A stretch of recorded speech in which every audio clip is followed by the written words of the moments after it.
Баршаңызға қайырлы күн. Бүгін сіздерге көк шайдың пайдасы мен зияны туралы ақпаратпен бөлісетін боламын.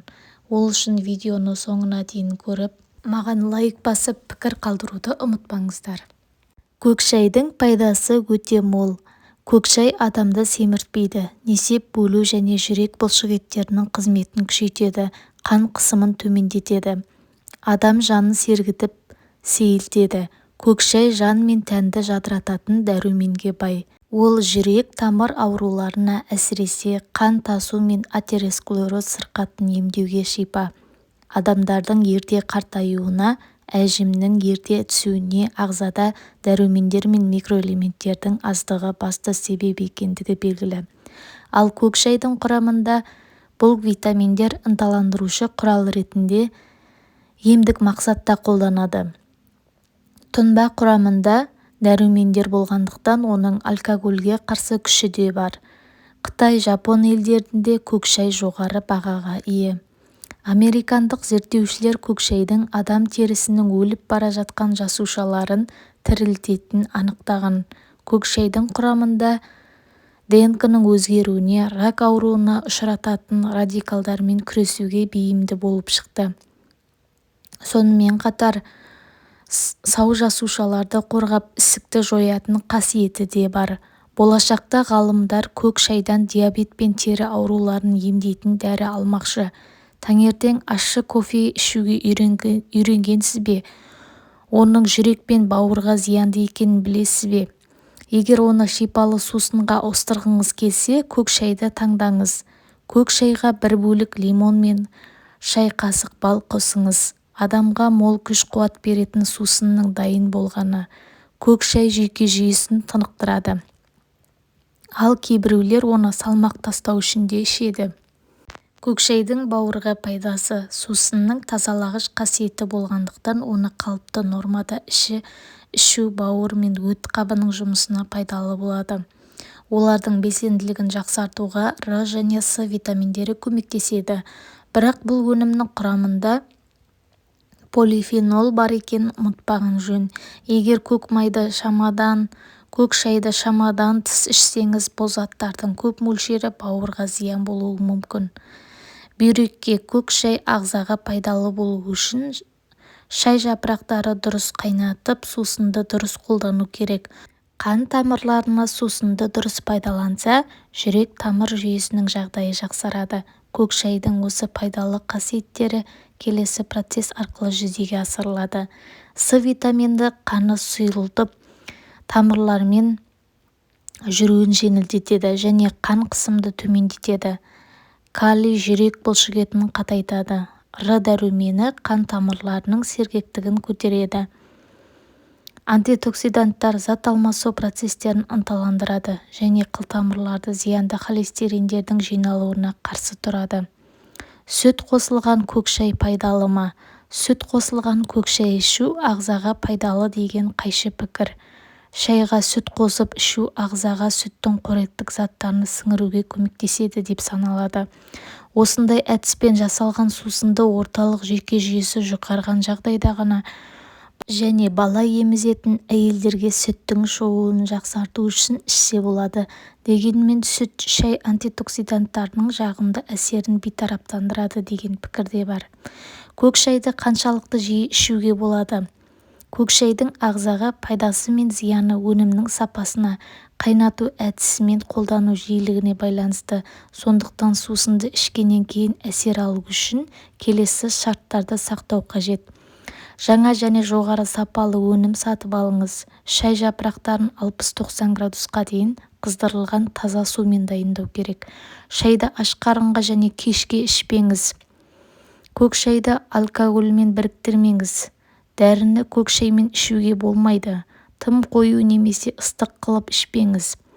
Көк шайдың зияны: көк шайды пайдалану қалыпты нормада пайдалы болады. Есіңізде болсын, сусынның қоздырушы әсері бар екенін естен шығармаңыз, және ол жүрек қан тамырлары аурулары кезінде зиян болуы мүмкін. Сондықтан қан қысымын жоғарылатып, жүрек ырғағын өлшеп тұру керек. Сондай-ақ көк шайды шамадан тыс ішу сүйек тығыздығының төмендеуіне және сүйектердің тез сынуына әкеп соғады. яғни қан қысымы жоғары адамдарға көк шайды пайдалануға болмайды. Көк шай қан қысымды төмендетеді. Әсіресе қан қысымы төмен жүкті әйелдерге және семіздіктің алдын алу үшін, арықтау үшін ішіп жүрген әйелдерге, адамдарға, ересектерге мүлдем болмайды. Егер қан қысымыңыз төмен болса, мүлдем қолдануға болмайды. Көк шай тамақты тым тоя жеуге бейім адамдардың тәбетін реттеуге жақсы әсер етеді. Көк шайды тамақтану уақытының арасында ішсе болады. Бұл тәбетті аздап басады. Көптеген адамдар салауатты өмір салтын сақтамайды, дұрыс тамақтанбайды, алкоголь тұтынып, темекі тартады және көк шайды әмбебеп дәрі ретінде қарайды. Шын мәнінде бұл олай емес. Көк шай өздігінен пайдалы өнім, бірақ ол барлық артық орын толтырмайды, деп нақтылаған диетолог. Сонымен қатар көк шайдың тағы бір қасиеті. Егер көзіңіздің қырағы еткіңіз келсе, көк шайды күнде ішіңіз, жылыдай көзіңізге тамызыңыз. Ұйқыға жатар алдында көк шайға мақтаны алып көзіңізге басыңыз. Көк шай көру қабілетіңізді арттырады, қан тамырларыңызды емдейді. Артықшылықтардан арылтады, ісінгенін басады, жанарыңыздың жасаруын тоқтатады. Ол үшін бір шай қасық көк шайды бір стакан қайнаған суға салып тұндырып қоясыз. Жылыған кезде сүзіп алып ем ретінде қолданасыз. Бұл тұнба әсіресе күн ұзақ компоненттермен жұмыс істеп келген күні керемет көмектеседі. Компьютерден өткен улы заттардың бәрімен көк шай арқылы қоштасыңыз. Көз құрғақтығының алдын алу үшін көк шай пакеттерін бір стакан ыстық суға салып 10-15 минутқа қалдырыңыз. Аздап суығанша күтіңіз. 2 мақтаны көк шайдың ішінен өткізіп қолыңызға қойыңыз. Мұны күніне бірнеше рет қайталауға болады. Сондай-ақ көк шай бетті ылғалдандырады, ағартады. Бетке де керемет пайдасы бар. Клеткаларды ашады, қалып қойған дақтарды бірнеше тонға жояды. Әртүрлі типтегі терілер үшін көк шай маскасы пайдалы. Барлық типтегі бет перісіне қолданыла беретін алғашқы маска шай мен балдан тұрады. Ыстық суға тек қайнап тұрған емес, 5 грамм көк шай жапырағын салып 10-15 минуттай күтеміз. Содан соң ішіндегі қалдығынан суды бөлек алып, 20 грамм балмен араластырып, таза жуылған бет терісіне жағамыз. 10 минуттан соң салқын сумен жуып тастаңыз. Бұл масканы мамандар аптасына 2 рет жасап тұруға кеңес береді. Ғалымдардың зерттеуіне сетер болсақ, көк шайды күніне 3-4 рет ішкен жағдайда ғана еріген майдың көлемі 45%-ға артатын көрінеді. Көк шай артық майды тез ерітетін қасиетке ие. Арықтауға көп көмегі тиеді. Әрине, тек көк шайды ішіп артық салмақтан арыламын деу өте қате пікір. Мұндай жағдайда кез келген адам денсаулығын бұзып, тіпті төсек тартып жатып қалуы да ғажап.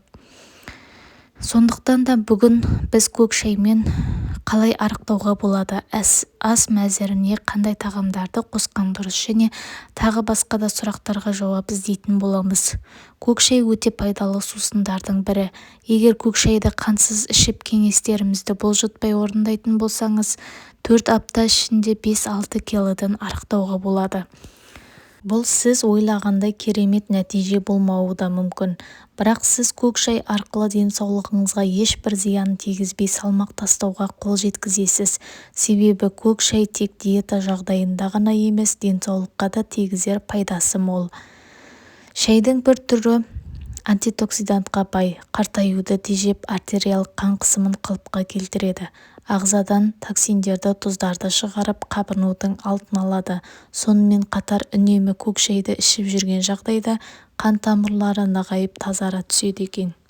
Шайды қантсыз ішу керек, тіпті қант алмастырғышты да пайдалануға болмайды. Демделген көк шайдың дәмін кіргізгіңіз келсе, бір тілім лимон, жалбыз немесе кептірілген жидектер салып ішуге ұсынылады. Сондай-ақ арықтауды жылдамдату мақсатында шайға даршын немесе кептірілген зімбір қосыңыз. Бұл қоспалар тағамның құнарлығын азайтады. Көк шайды салқындатып ішкенде пайдалы. Өйткені ағза салқын шайды жылыту үшін де энергия жұмсайды. Бұндайда сіз тағы 50 калория жоғалта аласыз. Күні бойы көк шай ішуден жалықпаңыз. Көк шайдың мүлде құнарлығы жоқ. Сондықтан да оны шөл қысқан сайын іше беріңіз. Алайда көк шайды ұйқыға жатардың алдын ішпеген дұрыс. Қарынның ашқаны сезілетін болса, бір алма немесе қияр жеген дұрыс. Көк шайды қалай демдейді? Шайдың пайдалы құрамын сақтап қалу үшін оны дұрыс демдеуді үйреніңіз. Мұнда су мен оның температурасы маңызды рөл ойнайды. Көк шайды демдеу үшін тазартылған суды пайдалануға тырысыңыз. Әйтпесе сусынның қош иісі мен дәмі де бұзылады. Сондықтан көк шайды демдеуде фильтрленген таза суды пайдаланған дұрыс. Ал судың температурасы 80 градустан аспауы қажет. Бұлай болмаған жағдайда көк шайдың ешбір пайдасы болмайды. Су қайнағаннан кейін 3-4 минут суытыңыз да, содан кейін ғана шайды демдеуге кірісіңіз. 3 минуттан соң демделген шайды іше беруге болады. Осымен біздің көк шайдың пайдасы мен зияны туралы ақпаратымыз аяқталды. Егер видеоны толығымен көрген болсаңыздар, маған лайк басып пікір қалдыруды ұмытпаңыздар. Және маған тіркелмеген болсаңыз, тіркеліп, қоңыраушаны басыңыз. Келесі видеоларымды бірінші болып көресіз.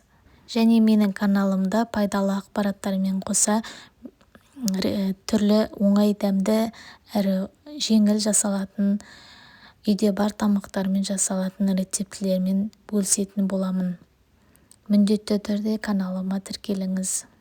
Сау болыңыздар.